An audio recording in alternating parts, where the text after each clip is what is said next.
नाव्हा तालुका पालम जिल्हा परभणी इथे ऑनर किलिंगचा प्रकार समोर आलाय। मुलीच्या आंतरजातीय प्रेम विवाहाला विरोध करत आई वडिलांनी भावकीतील अन्य 6 जणांच्या सहाय्याने तिचा खून केला। याबाबत अधिक माहिती अशी की साक्षी बाळासाहेब बाबर हिचे गावातील दुसऱ्या जातीच्या मुलासोबत प्रेमसंबंध होते, त्यामुळे साक्षीने आंतरजातीय विवाह करू नये असे मत तिच्या आई वडिलांचे होते।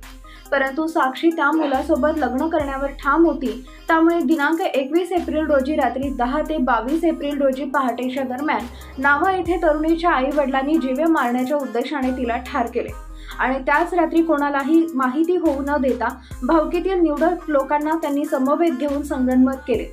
मुलीचा मृतदेह नावा येथील स्मशानभूमीत जाळून तो पुरावा नष्ट केला।